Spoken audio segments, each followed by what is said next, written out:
देश सहित हिमाचल प्रदेश में प्राकृतिक खेती को बढ़ावा देने के लिए किए जा रहे प्रयासों के सकारात्मक परिणाम सामने आ रहे हैं।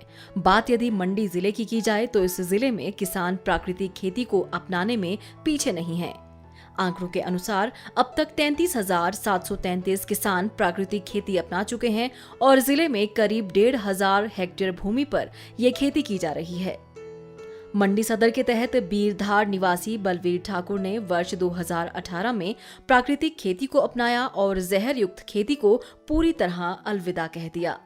उनका कहना है कि जहर युक्त खेती में लागत अधिक थी और मुनाफा कम होता था, लेकिन प्राकृतिक खेती अपनाने से लागत कम हुई है और मुनाफा अधिक हो रहा है। और मैं तो यही कहता हूँ कि देसी गाय ये तो हमारी जो हमारे पहले गौ माता कहते थे, वो ऐसे नहीं कहा किसी ने, वेदों में भी इसका बड़ा भारी वर्णन है।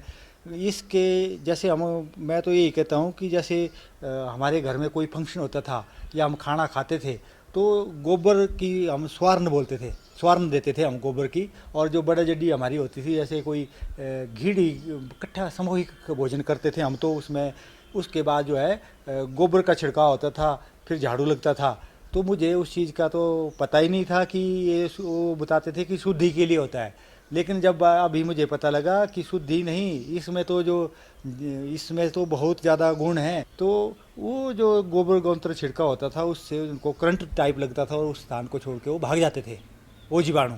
और जो जैसे जो अवशेष हैं, घास है गाय को, मैं वो भी ऑर्गेनिक ही खिलाता हूँ। मैं किसी अन्य के खेत से घास नहीं लाता हूँ, जैसे इसमें जो है खाद वगैरह छिड़काव किया हो उस घास को मैं खिलाता नहीं हूँ।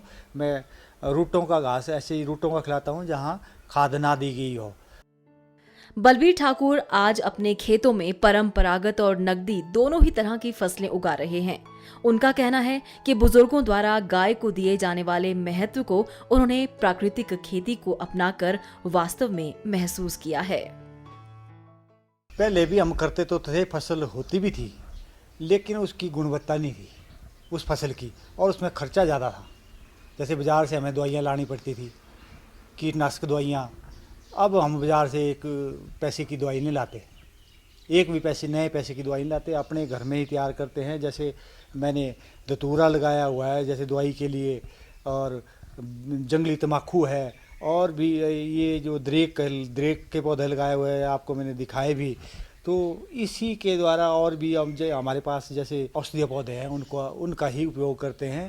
गौमूत्र चाहिए हमें पहले तो उसके लिए, और जब तक देसी गाय नहीं होगी, देसी गाय ही रीढ़ की हड्डी है इस जीरो बजट खेती की। तो मुझे इस गाय ने तो बहुत ही ज़्यादा लाभ दिया, गवर्नमेंट ने तो दिया ही दिया, मुझे पर्सनल भी इसने बहुत ज़्यादा लाभ दिया इस गाय ने। मुझे जो है इनकम का साधन भी बना हुआ है। मंडी जिले में प्राकृतिक खेती को बढ़ावा देने के लिए कृषि विभाग भी कई कदम उठा रहा है। इसके लिए गांव-गांव में किसानों को विभिन्न प्रकार की प्राकृतिक खादों को बनाने का प्रशिक्षण दिया जा रहा है। विभाग की आत्मा परियोजना के निदेशक हितेंद्र सिंह ने सभी किसानों से प्राकृतिक खेती से जुड़ने का आह्वान किया है। विभाग जो किसानों को 2 दिन की ट्रेनिंग देता है, उसमें जो किसानों के लिए जो हर प्रकार की सुविधा प्रदान करता है। वहीं पे उनके गांव में जाकर हमारा फील्ड का स्टाफ बीटीएम ईटीएम उनको 2 दिन का प्रशिक्षण देते हैं। उसके बाद जो किसान जो है इस खेती को करने में रुचि दिखाते हैं, वहाँ पे जाके खुद उनसे हर प्रकार के जो है घोल बनाते हैं। हर प्रकार के कीटनाशक या फफूंदीनाशक उनको मौके पर ही हमारे फील्ड स्टाफ बीटीएम ईटीएम द्वारा बनाए जाते हैं। जिला मंडी के सभी विकास खंडों में यह खेती की जा रही है। लोग इसमें बहुत रुचि दिखा रहे हैं, क्योंकि इसमें किसी भी प्रकार का कोई जहर प्रयोग नहीं होता। कोई भी रासायनिक खाद या रासायनिक उर्वरक खाद, कोई भी किसी भी प्रकार की रासायनिक चीज़ें इसमें इस्तेमाल नहीं की जाती है। कुल मिलाकर मंडी जिले में प्राकृतिक खेती को अपनाने से किसान खुशहाल हो रहे हैं। इसके अलावा आम लोगों को भी जहर मुक्त खाद्य सामग्री उपलब्ध हो पा रही है। डीडी न्यूज के लिए मंडी से वीरेंद्र भारद्वाज की रिपोर्ट।